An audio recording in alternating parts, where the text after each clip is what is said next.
Hello and welcome to the first session in the Copywriting Master Formula. We're going to start today right here on the first P in the chart, problems. The reason we're going to start with problems is because about 50% of the time when people make decisions themselves, it actually starts with a problem, so it's a logical place to start. As I mentioned in the overviews coming into this, results and desires and wants and benefits is the other place that it can start. And as we go through this formula, you're going to learn how to arrange all these elements in different sequences. That'll come in future lessons. But right now for today, we're going to focus right here on problems. Let's do a quick review of problems. And some of the stuff that we covered before, but I want to make sure you have it here in one place. So we're just going to do a quick review, and then we're going to dive deeper into these elements, and then we're going to cover all the stratagems and have a lot of fun going through these. First of all, quick review. As I said, problems is where a lot of the decision making starts. Ironically, I've run into so many people and clients and folks that I've worked with that do not want problems mentioned in their copy. They feel it's wrong or unethical or anything. What I say is it's unethical if you have a quality service or product or idea or cause that can impact the lives of others for the better, and you don't mention problems as part of your persuasion strategy. That's what's wrong. And to overlook something so effective because you have a bias against what I often hear is, well, that's negative or that's being negative.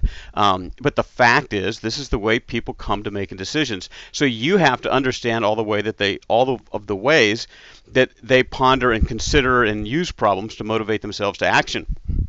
And there's going to be a lot. I hope to surprise you with the number of different ways that you can incorporate problem stratagems into your copy. Another point, sometimes as I'll go through these, I'll hit one of them. People go, well, I can't use that in my situation. Well, guess what? We've got a dozen more that you can use. And a lot of times the copy situation does not call for mentioning problems. So you have all the other elements of the master formula that you can draw on.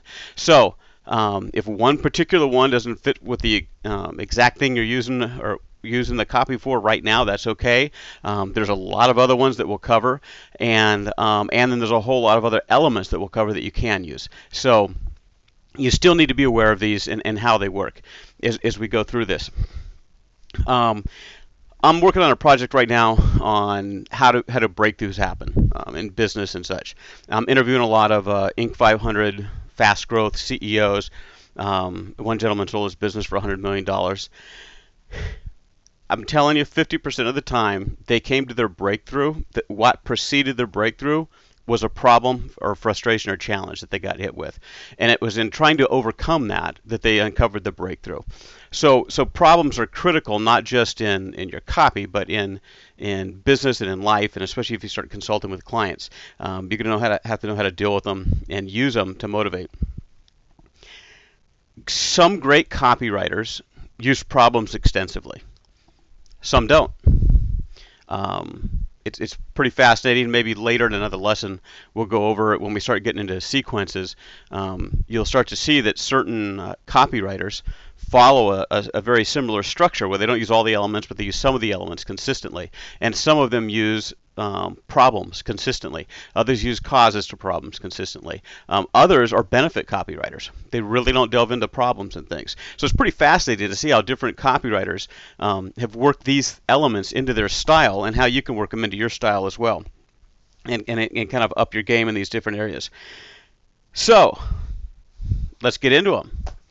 All right, number one, what you need to know, and I've mentioned this, problem awareness grows through distinct stages. It starts off low and it goes. Let's look at it like a thermometer here. Almost all of us start off, whatever the new situation is, with really no awareness of what the problem is.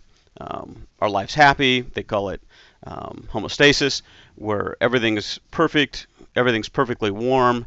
The thermometer's set perfectly at 78 degrees and nothing's wrong in our life. Then we usually start to have a slight discomfort. I mean, sometimes it's a earthquake hits us, and that's not sudden; it's immediate. But quite often we get a slight discomfort. Think about driving a car, and you're going, my car's pretty good. But then somebody at work gets a new car. By comparison, your car isn't quite as good now, and they've got new features that you don't. So it's a little slight discomfort, but nothing that's going to make you to do anything. Then you're driving around and you kind of hear some funny noises. Okay, well, so now the problem's kind of going up a little bit further. Then one day it doesn't start, and you take it to the mechanic, and he goes, well, it needs $1,500 in repairs. So all of a sudden now you're starting to crank up, like, okay, I've got to find a solution. Do I want to dump more money into this hunk of rust, or do I want to get a new car? And so you slowly start to go through that. Think about going to the dentist. How many people have a slight discomfort and they put it off? It gets a little worse, they put it off. And then all of a sudden they're tooth abscesses and they're on speed dial to the dentist screaming for help and meds. So this is such a common phase that we go through. Now there's two things that we have to look into this. There's strategic considerations and tactical considerations. I want to cover them both with you. Some of these is if you're more of a business owner or a consultant to businesses, and others it gets a little more tactical if you're just in the copy. But I want you to be aware of both, because you want to slant things as much as possible to the strategic if you can. All right, so number one, markets tend to target the same level on that pain scale. And number two, you can open big results by moving up or down the pain scale level. Let's look at this. And I'm going to give an example of the window market, the replacement window market, just because I happen to know somebody in that market that's dealing with this. And if you drive around in your car listening to talk radio or whatever you listen to and hear ads for windows, they all start up there at the very tip at the end of the thermometer. I need pain. I want windows now. I know I'm going to buy windows. I'm just looking for the best price deal. So all of the ads that you see are targeted people who already know they want windows. That's where every one of the competitors on the radio is targeting. It's where they're targeting on the internet and everything else. That's fine, but you can blow your market wide open by taking a step back off of that. For example, in the window market, for somebody to arrive that they want new windows in their home, look at all the steps they have to go through. They have to have discomfort. They have to have dissatisfaction with their home as it is. Often it's a beautification thing. It has nothing to do, at least out here in California, it has nothing to do with harsh weather or anything. It's a looks thing. So they've already decided, out of all of the things I can do to make my home look better, windows is it. So that's a huge amount of deliberation and decision making and thinking that they've already gone through. None of the advertisers are there, so that people are left to themselves to do all of that research themselves. Then the next day, once we reach the thing I want windows, then I have to go to, well, which windows do I want? And we're looking at different competitors and stuff. Amazingly, most of the in the window industry out here in Southern California, most of the folks are missing that. Some go a little bit and mention their quality or installation, where almost all of them have gone to that final stage where people know they want windows and they have to have them, and they're doing price offers. You know, for $2,000, we'll put 8 windows into your house. They don't even mention the quality. They don't even mention anything. They've already gone to that tip of the thermometer. What that does, let's take a look at this next slide. That slivers down to say, and every market's going to be different, but the people that are ready to buy right now and drop cash on what you're offering, they know they need it, they know they want it, they know they have enough pain or problems to that they absolutely have to do something, is a sliver, is maybe 5% of your market. Yet that's where almost 100% of this particular industry is targeting. So what you can do here is just back off a little lower on that thermometer, a little lower than your competitors, and offer a report on how do you choose the best windows for your home, or how do you select among different competitors? How do you make the right choice for your home? And boom, you can open that market up wide. So you can dramatically increase your lead generation, open up a whole new area that your competitors aren't. Here's something really critical. The latest sales research shows that if you capture somebody earlier in the decision process, before they're out looking at competitors, they are most likely to stick with you. So if you can meet somebody earlier in that pain thermometer, further down on that pain thermometer, and then walk them through, how do you really know you want windows? Why are windows a good investment versus carpeting or painting your house? Okay, so you want windows. They're a great investment. Well, what kind of windows do you want? Okay, well, I want these kind of windows. Okay, well, out of those, What manufacturers do you want? Who you want to choose, and what are the criteria you should use when you put those in? Okay. Well, if you walk them through those steps, they're far more likely to stick with you. So if you're a strategist or consultant or business owner or marketer and you have a choice, you need to take a hard look, and of course you want to market to the people that want to buy right now. But you also want to look, can I really open this market and get to it before my competitors by stepping back away from where they are? Now, I said all markets tend to target people in a specific area. Sometimes you'll run into a market where all of the marketing is offering a free report on how do you choose between window manufacturers, and they're missing out on the top of the market that's ready to buy right now and just go. There are some sales systems out there to train the salespeople to do nothing but go, ring, ring, hello, hi, I'm offering this. Is that something you want to buy or not? No, I don't want to buy it. Okay, next, boom. And they'll scam right through the market, not scan right through the market. They don't waste time, and they're cherry picking. And it is a very solid strategy if the rest of your market is focused down lower on the thermometer. So strategically, you need to be aware at where all the competitors targeting their ads. And it gets pretty apparent pretty fast. Pick up a magazine, flip through it, weight loss or something, and you'll see a lot of the ads tend to target right at that same area. And so just be aware that you can adjust your copy back. Now that's more strategic. If you've already been given an assignment and you are to focus on the top of the thermometer, or you're to focus on a little further down and that's already been decided for you, then some of the strategies you need to look at is, one, make sure your copy is actually right into where the market is. Obvious. I would add in here, I didn't put it on the screen, but make sure that you're mentioning the problems.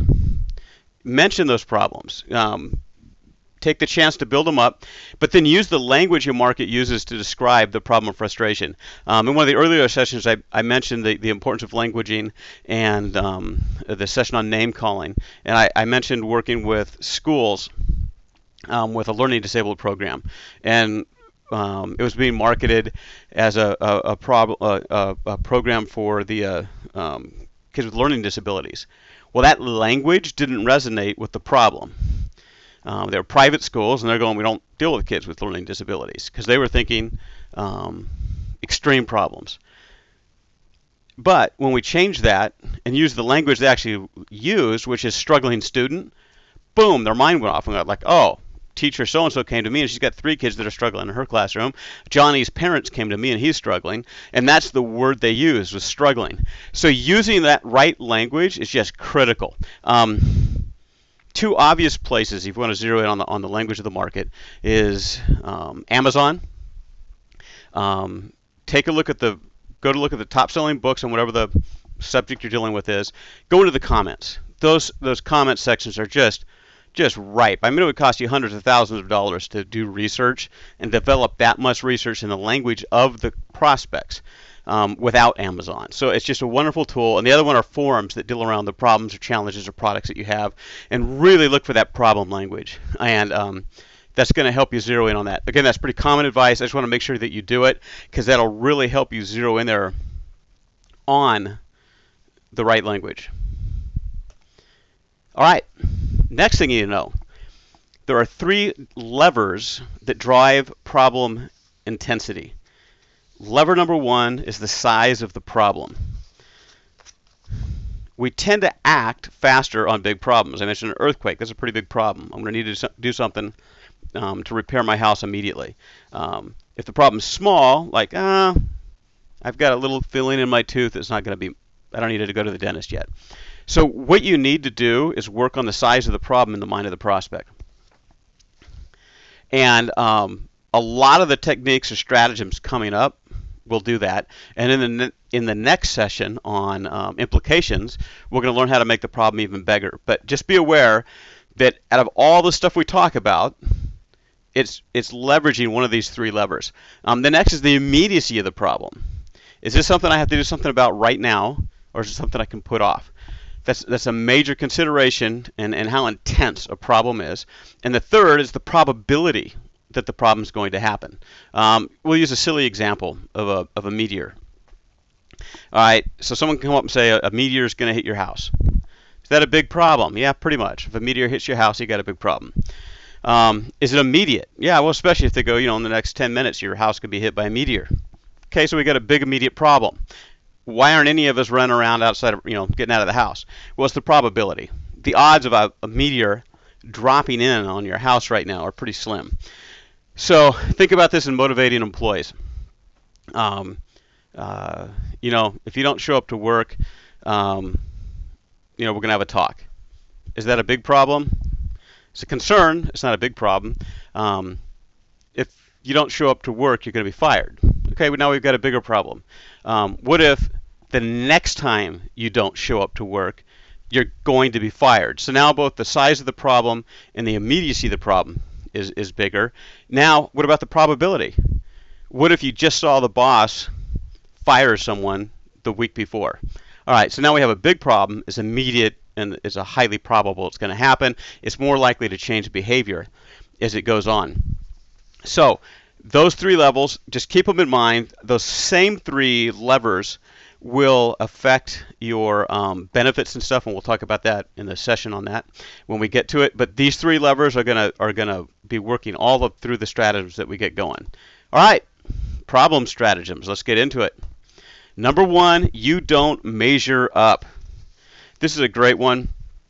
A lot of the problem stratagems that are going to follow have kind of the mother skill behind them, and that's comparison. A gentleman wrote a book called The Sales Bible, Lawson, and he feels that most problems start with comparison. And we're going to have other stratagems other than that. But it's a powerful way to create problem awareness and to amplify problem awareness in someone. So let's go through and take a look at some of the stratagems based on this. You don't measure up. Here's what it looks like. Here's perfection, and here's you. You don't quite measure up. Let's look at how you can do this in your copy. And again, the perfection versus you is something that people instinctively do to themselves all day long. We're comparing ourselves to other people constantly. We're comparing our business to other business. We're constantly comparing, and we're constantly creating dissatisfaction in ourselves while doing it. Here's some cool ways to do it.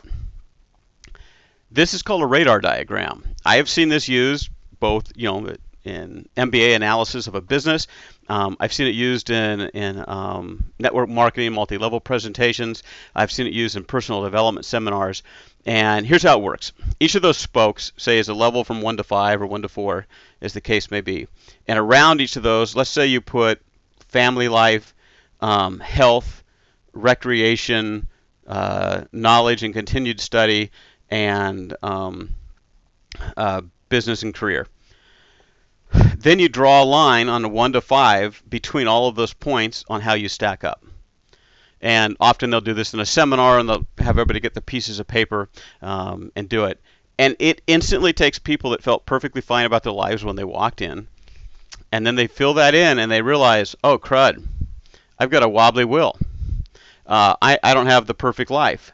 And some of those areas are really low. I've really got to take care of this. And it begins to open the mind, and they have a problem. Again, in businesses, you can take a look at this. Let's take a look at your business on customer service, on time to innovation, on employee satisfaction, and on it goes around the wheel. The business analysis guy comes in, he talks to everybody, does the analysis, and he pulls this out at the board meeting and shows the board how this business stacks up against perfection, which of course it doesn't, which opens up the thing for his services. You can make sales just off that. That's how powerful that is. And let's take a look at the next. I have to explain this one because you're probably going, what? All right, this one actually happened to me. I was bent and twisted. I spent a year on crutches, hopping around, and I was having some knee joint pain, some shoulder pain, and I went to a clinic called the Egoscue Clinic, and they did something ingenious.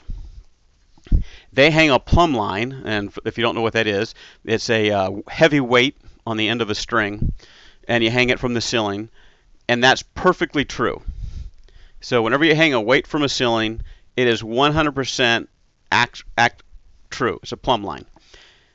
Then what they have you do is stand in front of that, or actually right behind that plumb line. And they go, okay, stand, smile with a camera, and they take a picture. If you thought you were okay and that you had good posture and you weren't that bad off. When you have a picture of yourself taken next to a true and perfect line, suddenly you go like, oh my word, I'm bent forward, my shin juts out, I've got that computer posture, and I'm tilted to one side, and one shoulder's higher than another. I mean, it is absolutely amazing. And again, like I mentioned, sometimes you only need one of these things. That almost makes the sale just that one thing. I was talking with copywriter Ryan Healy, and they do something similar with him on bike riding. He rides pretty competitively, and what they do is they line up a plumb line off the knee as the biker's pedaling, and then they video it, and so the biker can come back and look, and you can see the slightest deviation from perfection in the knee angle while they're pedaling the bike. So this is used across a lot of instances. I just want to give you these. There's a lot of ways to compare people to perfection and show they don't measure up. And what I want to do is just give you a few of these going through that you can use. These are by no means the end. So we've used the what's called the radar diagram. We've used the plumb line, and here's another very common one. If any of you have kids in school or in sports or gymnastics or anything, for example, our daughter's in gymnastics, and they hand us a chart, and each of those little boxes there is a skill. And then on that skill, on the ones that she can do, they put a little red star. So they bring their little paper home, and you look at it and go, oh my word, look at all the gaps in my child's physical education. They can't do this, they can't do that. I mean, it's an instant. Here's all the skills, here's how your child measures up against it. It is immediate. We used to work with, I mentioned earlier, the learning program. In addition to selling it to private schools, they sold it to private individuals. And what they'd sit and do is they had a very similar thing, and instead of checks and question marks there, each of those was a phonetic sound. Ah, eh, I, ah, and the consonant sounds. And you do a test and test how well their child heard those different sounds. Often the reason kids couldn't read is because they couldn't hear the sound. They were mishearing the sound, which caused them not to be able to pronounce it or to read. And so you'd sit there and take their child through, and you'd make check marks. They didn't hear this, they didn't hear that. And so you'd sit down at the end with the parent and go, well, here's the gaps. Here's what they don't hear, and your sale was over. That's all you had to do. Is they've got a struggle. Here's what they're not hearing. You can compare. You can see it. It's plain in black and white. It's self-evident, just like the plumb line is self-evident, just like the radar diagram is self-evident. It's important when we get to proof week. All of those things are self-evident, and they drive the sale almost immediately without the copy, without having the world's greatest salesperson. Very powerful. When you use these, you don't measure up strategies. Now, let's take some other looks at comparisons. The other ones were kind of a comparison against a standard. Let's take a look at comparisons, but against individuals. Bill Bachrach is a financial planning consultant in the insurance industry and in the financial planning industry. And he did a brilliant presentation where he held up a picture of Newsweek, and on it, or Time Life, and on it was Bill Gates. And he'd go into Bill Gates. He's only got 24 hours. He started off with nothing. He didn't have a lot of money. Yet in 24 hours a day, and he's not working that long, look what he's done with his life. You've got 24 hours in a day. What have you done with your life? And I mean, you might go like and cringe and go, ouch, but the way he did it was very nice, and it left you with no doubt that you did not measure up. It was a very powerful strategy. I mentioned Don Hobbs, and you've got some of the bonus material that came with this program from Don, and he would do this as well. He would, let me give you the kind of the whole shtick. He'd be talking to a group of realtors about marketing, and one of their products was creating really professional, gorgeous 4-color brochures and things. At that time when he was doing this presentation, what most of the realtors were doing was photocopied sheets of paper. And so he would start off with, you know what, I come home from the road, I'm traveling a lot, and there's all these papers on my doorstep, and they're all stacked up and piled up, and I get them all, and there's the plumber, and so now he's using, as you'll learn here in a minute, negative association.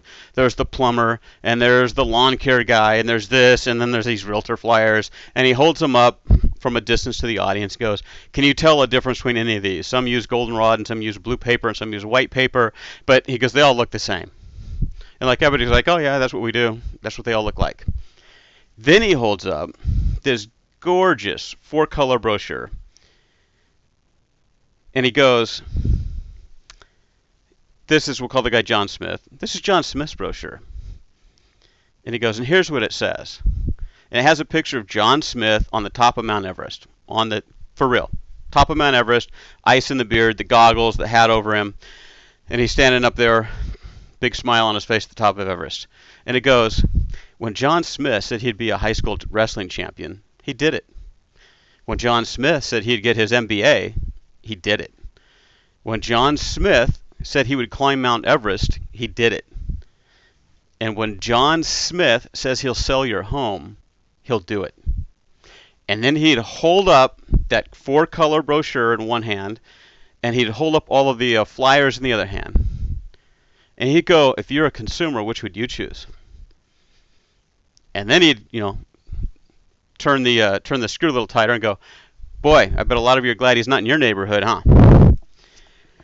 There you go. You versus perfection of a standard.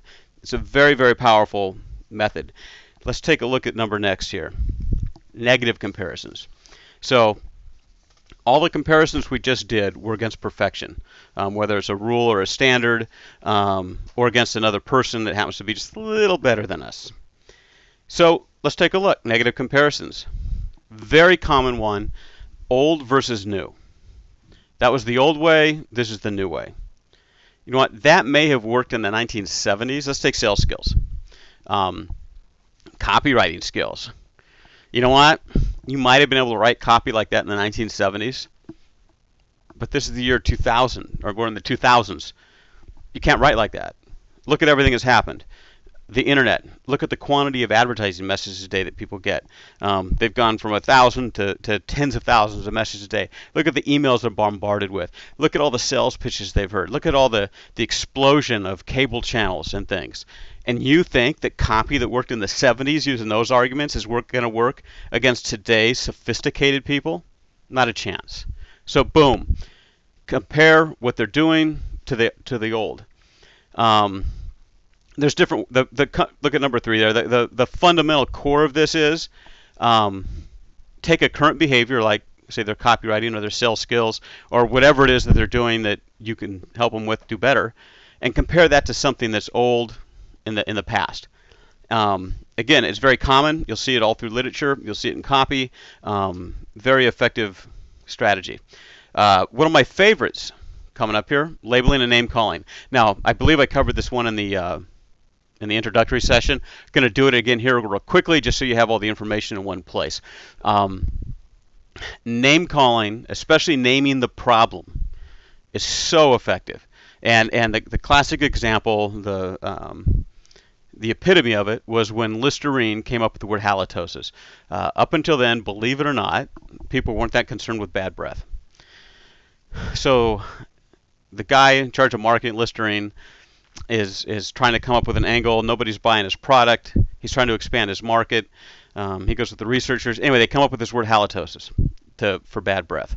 Then they start running the famous ads that you've seen from the past, often a bridesmaid, never a bride, and tons of other situations in which young women or men weren't getting married, and the core root of it was the bad breath, which was caused by halitosis, to which their product was the solution.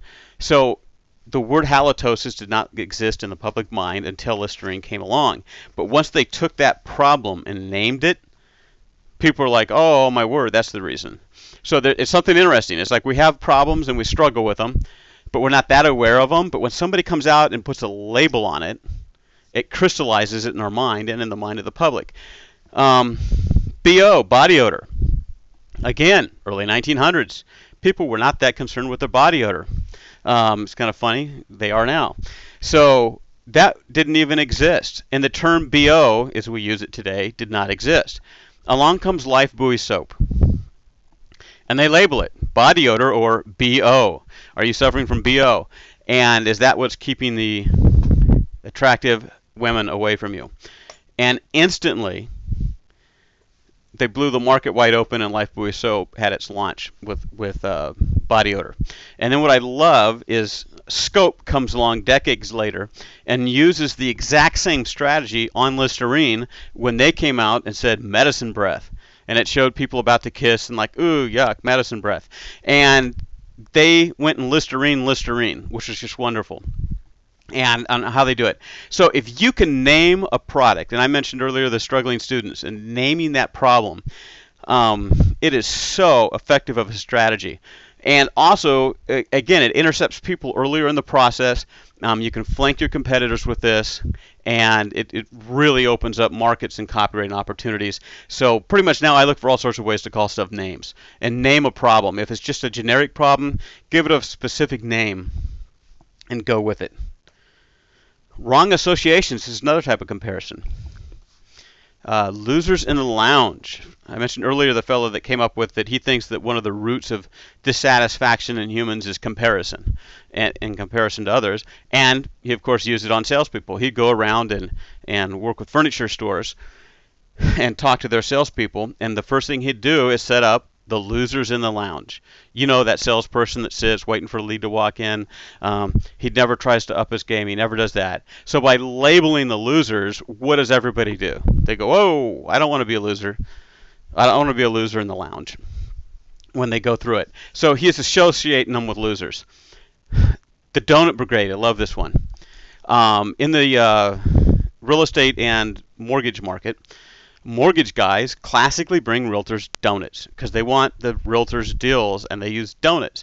That became, remember I said everybody kind of looks at everybody's marketing and industry and starts doing the same thing? Well, lenders all looked at each other and they started going, wow, great way to get deals is to take donuts to realtors. And they're all doing it. So once, as you know, everybody's all doing something that doesn't work anymore. My client had a new, better solution. But what he did was he labeled all these guys the donut brigade. Out comes the morning donut brigade, running into all the real estate offices, taking them jelly donuts, and squishing out and dripping on their suit, and they're offering to wash the realtor's car, do anything they can get a deal. And so he starts mocking the donut brigade, and they're all feeling a little guilty because they've all done it at some point or another. But better yet, he created donut brigade bags and stuck donuts in them as part of his trade show, and was passing them out to the mortgage guys. So he's really grinding it in there. Another comparison: had a client that was going to run some stuff, marketing, and the printing just looked awful. Nothing was getting through. Well, it's low cost, it's just that. Until somebody goes, this looks like Speedy print stuff. Whatever the Sir Speedy, or not to denigrate them, but whatever it was, and that clicked with the client. So up until then, he's going to run that stuff, but as soon as it was compared and given a wrong association to something he looked down on, it changed his whole mind, opened his mind up again, and whatever. So look for ways to use wrong associations, and in your copy, or with what your clients are doing, or with the problems associated with when you go. Related to comparison is contrast. It's a little bit different. Let me give you some examples. I have the master's example here, then I kind of come back. Free trials, very common marketing technique. Drive their power of much of the time is from contrast. The puppy dog clothes that auto guys use. Hey, take the car home for the weekend. Drive the kids around. Well, by contrast, once you get in that new car and drive it around for a week, there's no way you're getting back in the old one. There's a lot of research that shows that a lot of mattress purchases happen after people have gone on vacation. So for like 10 years, you and your wife have been in your bed, and the thing's like concave in the middle and rolling in, and you're comfortable. But it happens so gradually. Remember that problem awareness, very gradual. You don't know it's bad. Then you go out on vacation, stay in a luxury hotel, and some just choice, comfy, snuggly little mattress, and you have the greatest night's sleep, and it's so comfortable. Well, that's better, but then you come back to the old one is what does it. And you get back in the old one, and the difference between them, you just can't take it. You can't sleep another night in that mattress. So you go out and buy one. So any way that you can work it to find a way to bring contrast into your marketing. Again, free trials, free sampling, test drives, let them use the software. I caution on using it. If the product is complex, free sampling is not going to help you, because all it does is frustrate the product. I had a client, and they had a software product. Did incredible stuff, incredible, but it had a steep learning curve. They had to learn how to use it, and they had to learn the philosophy behind it and how to work it into their presentations and use the software. So they were doing free sampling, and initially it worked great, but it actually turned people off from it because it created a very frustrating experience. And what they found out they had to do was education. And free trials would not work. So, but if you have any kind of a situation where you can let somebody try, taste, sample, find some way to create contrast for them, and then have they go back to the old, your sale's done. It'll make it for you. Let's look at other ways to do this. Happen to like Macs, some don't. Oh, typo. I put iPad thickness. It's iMac thickness. It should be there. Sorry about that. Apple just recently released their newest, greatest, thinnest product. What they did is look at this historical contrast they created. They stacked up all their Macs next to each other, and you can see how that starts thick and chunky and works down to the latest version there on your right. Then they showed their latest version, which you saw on the right up close, and then they did this. And now introducing, boom. Look at that edge. Look at that. Look at that. Everybody was happy with that because it was pretty much cutting edge in the industry, right up until they clicked on that slide right there, and suddenly, by contrast, you're not so happy with your old Mac anymore, or iMac anymore. So contrast is powerful, and they even did that. They flipped. Look at that. There you go, side by side. No comparison. And the presenter from the stage goes, "Isn't it kind of funny how all of a sudden it's out of date?" Yes, it is. That's the power of contrast for you. So there's another way to do it visually and work the contrast in. Very powerful tool. Next. That was then, this is now. Here's how this works. We all know that stuff was different. You know, when I used to go to school, it was 10 miles to school through the snow uphill both ways, the grandpa stories. Well, a lot of that's actually true. Where I grew up, it was country fields, and I could go hunting and fishing, and there were 40-acre plots all around, and miles I could roam. Now it's suburbs. So that was then, this is now. That contrast is very familiar to all of us. And it's very true in business. You know what? Just 15 years ago, if you wanted to advertise, you had 3 major networks, and you had a couple major cable channels. That was then. Now you've had the explosion of the internet. You've got the explosion of blogs and everything that the internet's brought and all the content that it's brought, and YouTube and all the distraction from TV. There's been an explosion in cable channels that have come. The market is like broken glass. Like if you take a jar and drop it on the ground and watch it shatter, that's what's happened to markets. You know what? The techniques that you used to use then are not going to work now.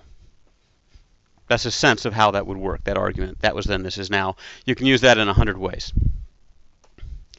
Tale of Two Cities, one of the most famous direct mail letters, most successful of all times, was the Wall Street Journal, and it used the Tale of Two Cities. And in this case, you know, I take that from Dickens, the Tale of Two Cities. He used it.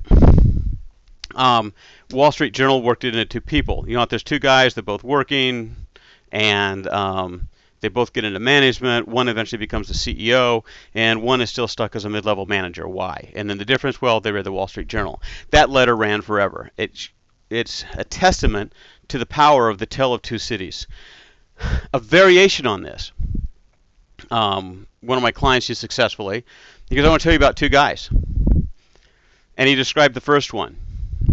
The guy had been successful, spun out of control, got divorced, got into drugs, life was out of control, and ended up, I think it was $2 million in debt. Let me tell you about another one. Happily married, 4 kids, family vacations, living in a $3 million house. And he went on to describe the nirvana that the other guy, because, you know what?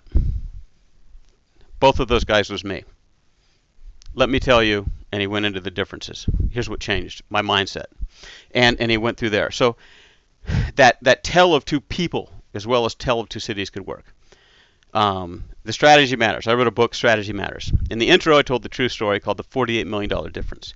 And it went 2 business guys, both hardworking, both smart, both dedicated to their employees, both worked 16-hour days, both got knocked on the ground, both got bumps and bruises. 4 years later, one sells his business for $48 million. The other one's still struggling to get by. Same industry. What was the difference? Strategy. So there's how I use the Tale of Two Cities in the intro to my book. Another common way that you see it is why some thrive while others struggle. Very common technique, but it falls under this Tale of Two Cities kind of thing, which can also be, of course, be the tale of two people, and why one succeeds and one doesn't. Very powerful technique. Pop quiz hot shot. This one is a fun one. Sometimes you have to give people a problem. They're intellectually up, think they're kind of all that, think they know it all, and you got to pepper them, and you got to take them down. And I first saw this happening with a guy I used to work for 20-something years ago, and he was a master at it. You don't need to be this mean when you do it, but he would call somebody in, and he would rapid fire questions at them. What's going on with the market? Why isn't this? And he wouldn't give them a chance to offer. By the time he was done, they had a problem. Their mind was open. They were ready to change their ways and move on. And he did it by just rapid firing questions they couldn't answer. For those of you that are biblically literate, in the book of Job, Job's wondering why all these terrible things have beset him. And for 2 chapters, he's addressing God. God fires questions he can't answer at him, over and over and over and over for 2 chapters. Tell me this. Why is this? If you know so much, what about this? How did I do this? What about this? So this is an ancient 3,000-year-old technique, and it's just as effective today. It's a rapid fire. There's something that's not just asking one question they can't answer. There's something about rapidly asking questions to people around an area of knowledge or a product or something like that opens their mind suddenly. And when all of those questions come firing at them. Bullets, in a sense, do this on the positive side. There's negative bullets with benefits and stuff where they rapid fire things, and people have to know how that works. It opens up the curiosity. So anyway, it's a powerful technique, and if you can find a way to work it in your copy. We did it with it was a voice broadcasting company. Those robocalls that the politicians all use. So one of my clients delivered those, and without fail, one of the protocols we had set up for him was actually testing. It would stun you to learn that for the most part those messages are not tested in A/B split. With his company, I had them set up the discipline of A/B splitting messages. First of all, it was remarkable how many MBAs and vice presidents at major national retailers didn't want to A/B split. No, just send it. No, I want it to say this. I don't want to test. So it opened up a huge opportunity because they built up this huge knowledge base from the testing of what worked and what didn't. And so one of the things they did was they go, for the last number of years we've sent out millions, that's probably billions, millions of messages, scientifically split test, A/B split against each other, and can you tell me what single element you can put into your ad that'll increase or your voicemail that'll increase by 5%? What common thing do people, marketing geniuses, stick in their ad that reduces response rate 50%? And we just rapid fired questions they couldn't answer. But we did it in print. It was just a little document. Without fail, where before, say the vice president of marketing would go, there's no way we want to test, this is our slogan, we want it in that voice message.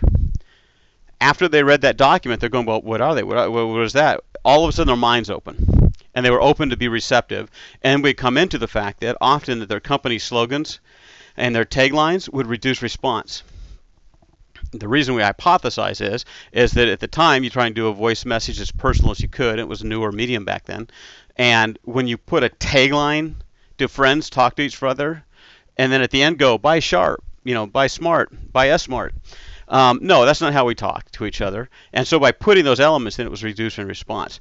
But the VPs didn't want to hear that. If we led with the information like, hey, here's what we've learned and here's some things you should do with your messages, they didn't want to hear it. They wanted to put the branding in the message. But after using this rapid fire pop quiz question around an area they should have known or thought they knew, it opened their minds and they're far more receptive. It was a very effective sales tool. And it also differentiated my client from their competitors because the competitors didn't do testing. And so anyway, the pop quiz hotshot, great tool. The sky is falling. If one problem doesn't do it, maybe give them 10. And a very common thing that you'll see, I'm thinking right now there's some advertising running for misbehaving teenagers, and it doesn't list one problem. It goes, is your kid disobeying you? Is he talking back to you? Is he not cleaning his chores? Is he lethargic? Is he getting down on his schoolwork? And it's like, okay.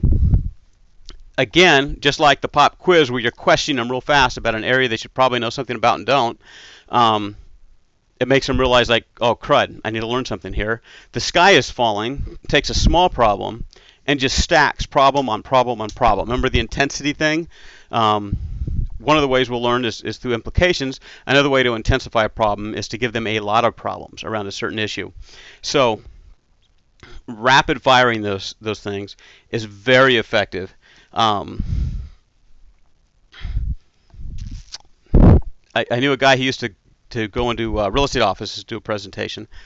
His name was Scott, and he would go in and go, do you know what's coming up here? And consumers are more savvy than ever, and they're going to start asking for marketing plans on how you're going to market their home, and the market's shifting, and this is shifting, and then he'd start holding up magazines and books and that, and pointing to all of the things that are changing. By the time he is done, the people are like, tapping out or going, okay, I'll buy, I quit, because what made that work was so rapidly stacking all of the fears on top of each other, with the market shifting, with the market contracting, with consumers becoming more savvy, with competitors getting sharper, all of those things. If he just laid those out one at a time slowly, wouldn't have had near the effect. So if you can in your copy, just rapidly stack those problems as you go through. It's very effective. Competition. It's a nice comparison. We'll take a little sip of a beverage here. Throat's getting a little scratchy. For people, we compare them against other people. For business, you want to compare them against another business. There's a word for this in management dogma called benchmarking. And a lot of companies that are fat and happy suddenly aren't when they see benchmarks from other companies on like what they get on their typical response rate. What, you're getting 13%, we're getting 4%? They're suddenly not happy with that. You could say we recently helped other CPAs bring in 30 new referrals a year. If you're not getting that many, you may want to talk to us. What? Other CPAs are getting 30 referrals and I'm only getting 15? So that benchmarking thing against the competitor, especially in a business context, very powerful. U.S. auto industry, here's some big examples of that. The U.S. auto industry compared itself to itself. Hey, big cars are in. All the other manufacturers are making big cars, right? That was the point of comparison. You know what? So what if the thing falls apart in 2 years? All the other cars are falling apart in 2 years. Well, their comparison was against themselves. But once that comparison got shifted to Japan, where those cars lasted for 10 years without a problem and ran tons of miles and stayed tight and didn't rattle and were small and saved on gas, when they benchmarked against the Japanese, all of a sudden the U.S. auto industry had a problem. And it showed up in sales, and it showed up with other things, and Ford tried to take the lead on that, quality, job one, and they tried to fix it. But it was the benchmarking and competition that forced them to change. It wasn't themselves. And it was who they chose as a benchmark. And often in your copy, if you can change what they're benchmarking against, you can change their mind or open up the sale. An industry might benchmark itself against an industry, but if you benchmark them against a different industry, suddenly they're seeing a benchmark they hadn't seen before. Back in the 60s and 70s, the United Kingdom was falling behind in manufacturing because they were benchmarking themselves against other UK companies. But once they changed the benchmarks against US or German manufacturers, they turned their quality problem around. and they're manufacturing around a lot, and because they changed the benchmark. So look for ways in the copy to think about, who is my prospect already benchmarking themselves against? What are their unconscious benchmarks? How can I give them a different benchmark to go against? And you will open up your market and wallets. Let's take a look at the next. A couple strategies coming up here are going to heavily create doubt. This is earlier in the sales funnel if you're targeting there. A lot of people are pretty content, or they think they know it. And I mentioned the sky is falling, or the rapid fire pop quiz is one way to open minds. We're going to look at some other ways here to create doubt and to open closed minds. The prophet of doom. One of the things we doubt about heavily is the future. And on any given day, you can go out to the bestseller list on Amazon and business or anywhere else and take a look at the bestsellers. And somewhere in the top 100 is going to be what I call the prophet of doom. And it's going to be, the coming market failure of the United States or whatever. And there will always be a bestseller there. Why? People don't know what the future holds and they doubt. Marketers, especially, for example, in the financial markets, this is their go-to strategy for creating problems. What does the future hold? We don't know. And so what they'll come out, what 7 stocks will plummet in 2013? Very common headline. If you read financial newsletters and things like that. Guess what? I've got ads from the 1920s that are going, what 12 stocks will plummet in 2013? What, or not 2013, but in 2023. So how about 1923? There we go. So what's going to plummet in 1923? This is an ancient strategy, the prophet of doom, and it's a great way to shake people loose. The other one you see, the coming market apocalypse, and whatever you're selling, there's a coming apocalypse or something that's going to change everything for the people in that marketplace. So very common strategy. It's been used for millennia. It will be used for millennia more. Look for ways. Especially if you're earlier in the sales cycle with people that are kind of content, look for ways to do the prophet of doom and show that major changes are coming and shake them up a bit when they go. Classic, you've already seen this. Do you make these mistakes? A lot of ways to implement this one. Do you make this mistakes was an ad that ran for 50 years. It's the longest that we know of, longest running print ad in history. It was, do you make these mistakes in English? It is the most knocked off ad probably in history. Gary Benjavinga took, do you make these mistakes in an interview? Go out on the internet, type in, do you make these mistakes? And you'll get like a million results come up with people that are currently using that. Why? It's very effective. People are when you ask them if they make these mistakes in an area that's important to them, it creates doubt. And creating doubt is a very effective strategy on leading people in. It gives people an instant problem. A common one, the dating market, for example. The 3 mistakes most men make when approaching attractive women. Well, we certainly don't want to make one of those, do we? So it's an effective strategy. It's worked for decades. It will work for decades more. It does not have to be your headline. You can work it into your subcopy. You can work it into a thing. You can work it as an aside. You can work it into white papers. Anything you want. But pointing out common mistakes that people are making around a body of knowledge, whether it's raising kids or making money in the markets, has been, will be, and always will be effective.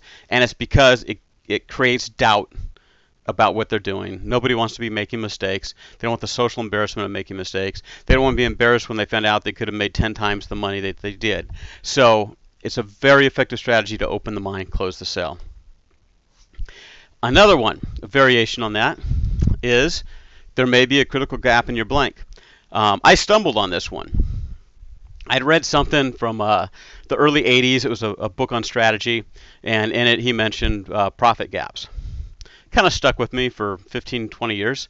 And I had a client I mentioned that was doing the voice marketing, and they had somebody that was selling additional insurance for stoves and appliance insurance and stuff for people that homeowners weren't covering that stuff anymore. And so we sent out a simple voicemail, and it said, "Hi, this is Julie. I'm calling because there may be a critical gap in your homeowner's insurance. Can you give me a call? We did not expect the deluge that was coming.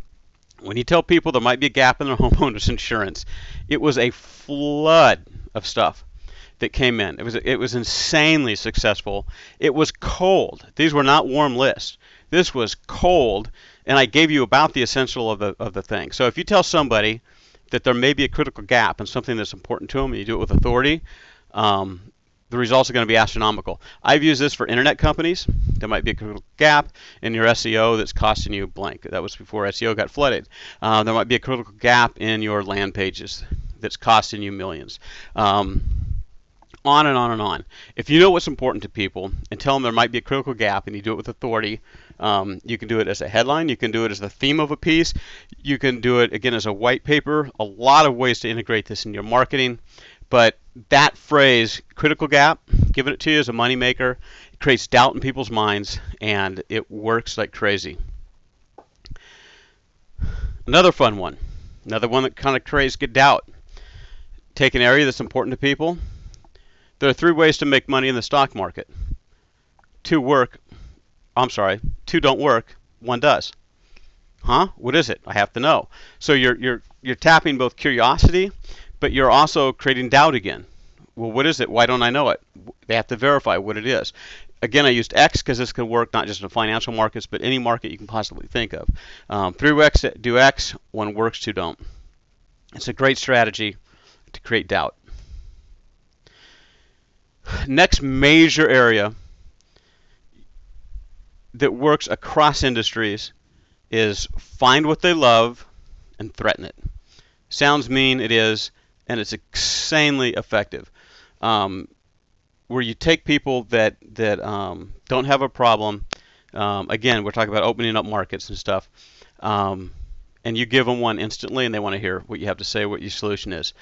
We use this one in the mortgage and real estate, and it was, do you have loyal clients you depend on for both income and referrals?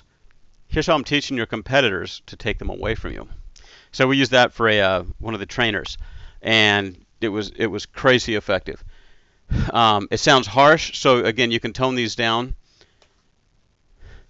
Doug Deanna, great copywriter. He ran a famous piece, it was a blockbuster called The Great Retirement Betrayal. And he listed, I think it was 7 or 8, right on the back of the copy. It was a megalog, right on the back. What they, so whatever in your market they, the evil people are, what they, bankers or stockbrokers, investment advisors, the FDIC, the Fed, your insurance agent, isn't telling about you about your finances and things. Except here I've kind of clumped them all into one sentence. Each of what, as he laid them out, each was a separate one. What the bankers aren't telling you about the security of your money, what stockbrokers aren't telling you about the market, what investment advisors aren't telling you about tax loopholes, what the FDI isn't telling you about the safety of your savings, what the Fed isn't telling you about the inflation rate, and on and on and on. So if you're a retiree and you got a lot of money in retirement, you got a problem now. You want to know what they aren't telling you as they go through. So another way to do the find what they love and threaten it. Threaten their retirement, threaten their loyal clients. Here's one. An important warning. This is an old ad. Important warning to women who don't want to lose their husbands from a professional call girl. Find what they love and threaten it. Again, this is one of the tougher strategies. May not be appropriate for everybody, especially if you're doing as an entrepreneur. You can do what you want. Some of you that write more corporate copy, it won't be looked along or at with favor, but it's effective. So I'm sharing it with you. It's commonly used. Here's one that got us as our family. What's the #1 cause of toddler death in Orange County, California? Find what you love and threaten it. By the way, it's drowning. Everywhere else in the country, it is car accidents. In Orange County, drownings of toddlers are right up there with car accidents. So trust me, you're a parent, you get that headline, you're reading it. Very effective, and you're putting a net on your pool.